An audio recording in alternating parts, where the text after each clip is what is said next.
Саламатсыздарбы? Сиздер үчүн темир комуз видео сабагын баштайбыз. Белгилүү болгондой, темир комуз сыяктуу аспаптар дүйнөдө эң кеңири таралган аспаптардын катарына кирет. Окумуштуулардын белгилөөсүнө караганда, дүйнөнүн 800 этникалык группасы бул аспапты өзүнүн элдик музыкалык аспабы катары карайт. Алар ар кандай формага жана аталышка ээ. Ошондой эле ар бир элдин өзүнө мүнөздүү ойноо стили жана техникасы калыптанган. Кыргыз эли байыртадан темир комузду ойноп келе жатат. Темир комуз кыргыздын эң сүйүктүү жана кеңири таралган аспаптардын бири. Темир комуздун тили ар дайым болоттон жасалып келе жатат. Ал эми жаагы кара темирден, илгерки замандарда жезден жана күмүштөн да жасалган. Бүгүнкү күндөгү жасалган темир комуздун дээрлик бардыгы жаагы кара темирден, ал эми тили албетте болоттон жасалат. Биздин видео сабагыбыз бардык темир комуз аспабын өздөштүрүүнү каалагандарга арналат. Видео сабактарда биз ноталарды кеңири пайдаланабыз, ошондуктан музыкалык сабаты бар окуучуларга бул видео сабактарды пайдаланып темир комузду өздөштүрүү жеңилге турат деген ойдомун. Ошол учурда бул видео мектепти пайдалануу менен музыкалык сабаты жоктор дагы темир комузду өздөштүрө алат деп ишенимдүү айта алам. Себеби байыркы замандардан бери бизге эч кандай жазуу сызуусу жок эле, ата-бабабыздын музыкалык өнөрчүлүгү муундан муунга өтүп байып келген. Мен дагы өз учурумда чоң элемден темир комузду угуп гана үйрөнгөм. Темир комуз аспабын өздөштүрүү үчүн музыкалык угуу зарылбы? Албетте темир комуз сыяктуу аспапты өздөштүрүү үчүн музыкалык чоң шык жөндөм, ошондой эле мыкты калыптанган музыкалык угуу зарыл. Педагогдук тажрыйбама таянып айтсам, менин эң мыкты окуучуларымдын бардыгы дал ушундай жөндөмдөргө ээ болгон. Алар абдан таланттуу, музыкалык шык жөндөмү жогорку деңгээлде, ошондой эле музыкалык угуусу абдан жакшы окуучулар болгон. Тилекке каршы, менден темир комуз аспабын өздөштүрүүнү каалагандардын арасында аспапты өздөштүрө албай койгондор да болгон. Алар негизинен музыкалык билими жок, мурда кийин аспапта ойноп көрбөгөн, 30-тун тегерегиндеги адамдар эле. Музыкалык жөндөмдү, музыкалык угууну өстүрүүгө болот, бирок бала кезден. Тажрыйбама таянып айта кетерим, темир комуз аспабын өздөштүрүш үчүн музыкалык угуу зарыл. Музыкалык жөндөмдөн кийинки эң маанилүү нерсе бул эмгекчилдик, талбаган аракет. Темир комуз негизги эки бөлүктөн турат. Бул болоттон жасалган серпилчек тили жана ошондой эле кара темирден жасалган чарасы, ага уланып кеткен жаагы. Темир комуздан добуш аспаптын тилинин термелүүсүнөн келип чыгат. Ал эми ооз көңдөй, үн күчөтүүчү резонатордун ролун аткарат.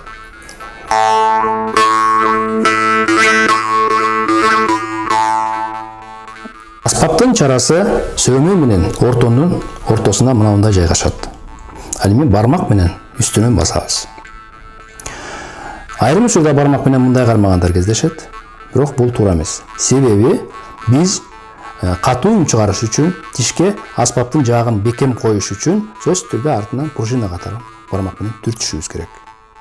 Бирок ошол эле учурда бармак тилге тийбеш керек. Темир комузду тишке кантип кою керек? Тишке темир комуздун үстүңкү жана астыңкы жаагы үстүңкү тишке жана астыңкы тишке мындайча коюлат. Темир комуздан үн катуу чыгыш үчүн темир комуздун жаагын болушунча тиштерге көбүрөөк койгонго аракет кылыш керек.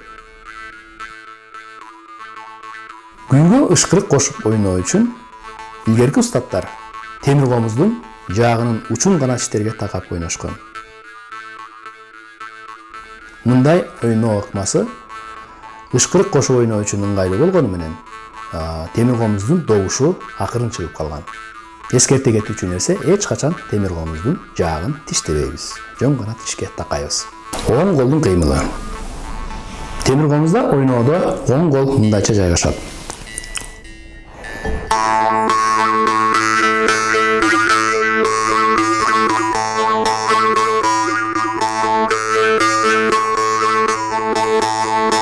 Ошондой эле темир комуздун тилин бармак менен каткан учурларда кездешет.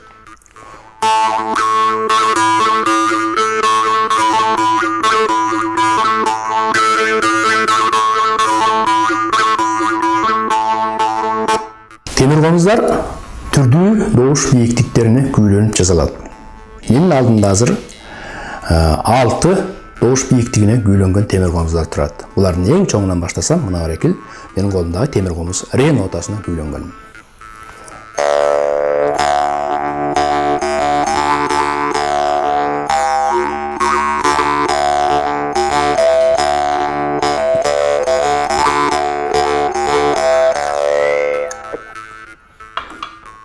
Ми нотасына күүлөнгөн темир комуз.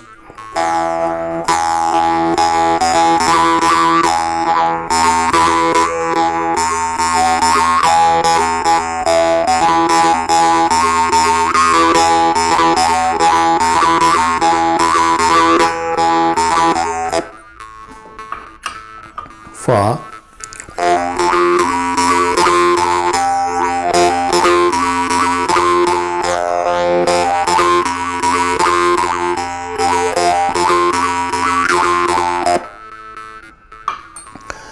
Sol notasına kүүлөнгөн темир комуз.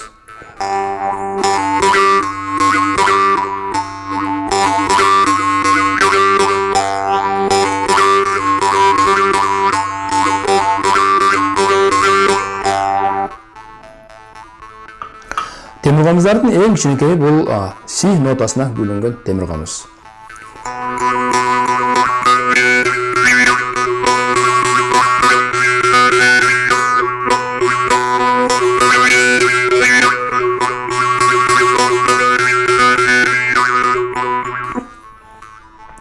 Темир комуздардын эң кеңири таралганы бул ля добушуна күүлөнгөн темир комуз. Мына менин колумдагы ля добушуна күүлөнгөн темир комуз. Биз өзүбүздүн сабагыбызды дал ушул ля добушуна күүлөнгөн темир комуз менен баштайбыз. Аягына чейин ушул ля темир комуз менен өтөбүз сабактарда. Ошондуктан окуучуларда, үйрөнүүчүлөрдө дагы так күүлөнгөн ля добушуна салынган темир комуз болууга тийиш. Темир комуздун күүлөнүшү. Демейде усталар аспапты кайсы бир добуш бийиктиктерине так күүлөп жазышат. Бирок убакыттын өтүшү менен аспапта абдан көп ойнолгон учурда бул аспаптын күүсү жана баштайт. Тагыраак айтканда төмөндөп кетет белгилүү нотадан. Ошол учурда биз бир өзгөчө ыкманы пайдаланып муну күүлөөгө тийишпиз. Темир комуздун добушун жогорулатыш үчүн биз тилдин учун артка карай ийебиз. Бул сыяктуу. Ал эми тескерисинче төмөндөшүш үчүн биз алдыга карай ийебиз. Бирок эскерте кетүүчү жагдай биз мындай ыкма менен чейрек тоңго чейин гана көтөрүп же түшүрө алабыз. Обертондор жөнүндө. Кыргыздар темир комузда жана жыгач ооз комузда күү ойногондо обертондорду, башкача айтканда табигый добуш катарын пайдалануу менен күү ойнойт. Обертондор деген эмне? Обертондор деген бул музыкалык добуштун спектри. Тагыраак айтканда, ар бир музыкалык добуш өз ичине бир нече кошумча добуш бийиктиктерин камтыйт. Мына ошол кошумча добуш бийиктиктери обертондор деп аталат. Обертондорду спектр катарында таблица кылып берүүгө болот. Спектрдин ар бир добушу номер менен белгиленет.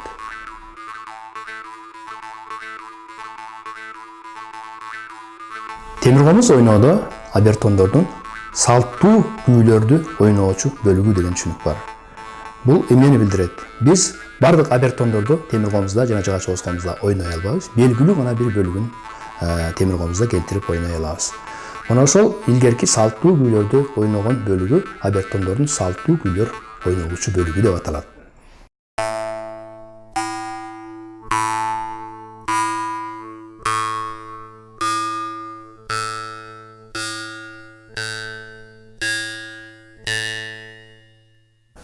Обертондук добуш катарынын айрым бийиктиктери биздин кулагыбыз көнгөн темперацияланган добуш бийиктиктеринен айырмаланат. Биз азыр сунуштала турган таблицада ошол темперацияга туура келбеген добуш бийиктиктери кызыл менен белгиленген. Жана өйдө же төмөн экендиги жебе менен көрсөтүлөт.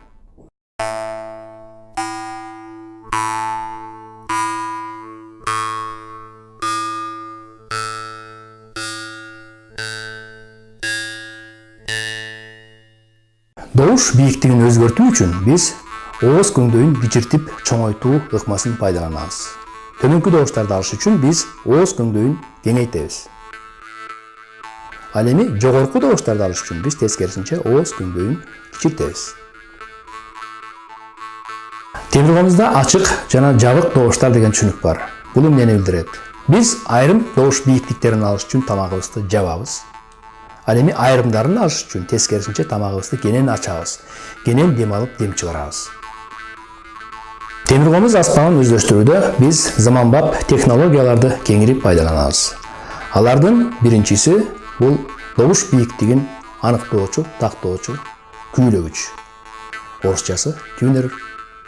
Бул тюнер менен биз темиркомуздун добуш бийиктигин аныктайбыз. Ошондой эле үн жазуучу каражатты пайдалануудагы абдан чоң мааниге ээ. Окуучу өзүнүн ойногонун жаздырып, угуп көрүп контролдой алат. Экинчиден, үйрөнүп жаткан көнүгүүнү же күүнү жаздырып алып кайта-кайта угуп көрүүнүн чоң мааниси бар.